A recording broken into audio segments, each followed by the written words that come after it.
നിരത്തിലോടുന്ന ഒരു സാധാരണ ഓട്ടോറിക്ഷയ്ക്ക് പിന്നിൽ ശാരീരിക അവശതകളുള്ള ഒരു യാത്രക്കാരനും. സാധാരണഗതിയിൽ ആർക്കും ഒരു സംശയം തോന്നില്ല. എന്നാൽ ഇവിടെ പ്രതികൾ ചാരായക്കടത്തിന് ഈ സഹതാപത്തെയാണ് ചൂഷണം ചെയ്തത്.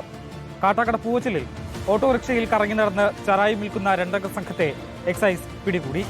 നിരവധി അബ്കാരി കേസുകളിലടക്കം പ്രതിയായ ശാരീരിക അവശതകളുള്ള പ്രദീപും കൂട്ടാളിയുമാണ് പിടിയിലായത്.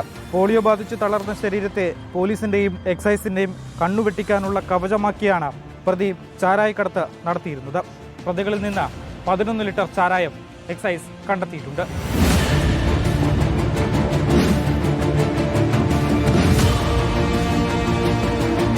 കാട്ടാക്കട പൂവച്ചലിലെ ശാന്തമായ റോഡുകൾ, അവിടെ പതിവായി ഓടുന്ന ഒരു ഓട്ടോറിക്ഷ. ആരും അസ്വാഭാവികമായി ഒന്നും കണ്ടില്ല. കാരണം ആ ഓട്ടോറിക്ഷയിലുണ്ടായിരുന്ന ആൾ ശാരീരികമായി ഏറെ ബുദ്ധിമുട്ടുകൾ അനുഭവിക്കുന്ന പ്രദീപാണ്. പോളിയോ ബാധിച്ച് തളർന്ന 2 കാലുകളും 1 കൈയും.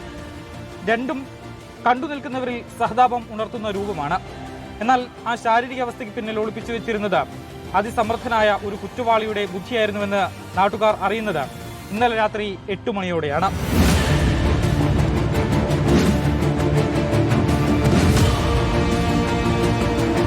പൂവച്ചൽ ഹൈസ്കൂളിന് സമീപം വെച്ച് ആര്യനാട് എക്സൈസ് സംഘം ആ ഓട്ടോറിക്ഷ തടയുമ്പോൾ അതൊരു സാധാരണ പരിശോധനയായിരുന്നില്ല.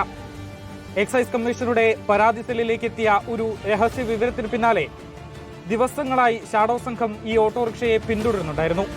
പരിശോധനയിൽ ഓട്ടോയ്ക്കുള്ളിൽ നിന്ന് കണ്ടെടുത്തത് 1/2 ലിറ്ററിന്റെ മിനറൽ വാട്ടർ കുപ്പികളിലാക്കി സൂക്ഷിച്ച 11 ലിറ്റർ ചാരായം. ഡ്രൈഡേ ആയതുകൊണ്ട് തന്നെ ആവശ്യക്കാർ ഏറെയുള്ള സമയം.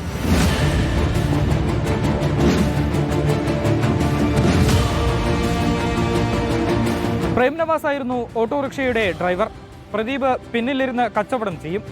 ഫോണിലൂടെ ബന്ധപ്പെടുന്നവർക്ക് കൃത്യമായി വീട്ടിലെത്തിച്ചു നൽകുന്ന രീതിയിൽ ഹോം ഡെലിവറി സിസ്റ്റമാണ് ഇവർ പിന്തുടരുന്നത്. ശാരീരിക വൈകല്യമുള്ള പ്രദീപിനെ ആരും വഴിയിൽ തടയില്ല എന്ന വിശ്വാസമാണ് ഈ സംഘത്തെ ഇത്രയും കാലം തുണച്ചത്. എന്നാൽ പ്രദീപ് ഒരു തുടക്കക്കാരനല്ല എന്നുള്ളതാണ് വാസ്തവം. നിരവധി അബ്കാരി കേസുകളിലും ക്രിമിനൽ കേസുകളിലും പ്രതിയാണ് ഇയാൾ. തന്റെ പരിമിതികളെ പോലീസിന്റെയും എക്സൈസിന്റെയും കണ്ണുവെട്ടിക്കാൻ ഇത്രയും കാലം പ്രദീപിന് ആയി എന്നുള്ളതാണ് വാസ്തവം. വീഡിയോ ജേർണലിസ്റ്റ് വിനയനൊപ്പം reporter Ashin Diego, in reporter, Thiruvananthapuram.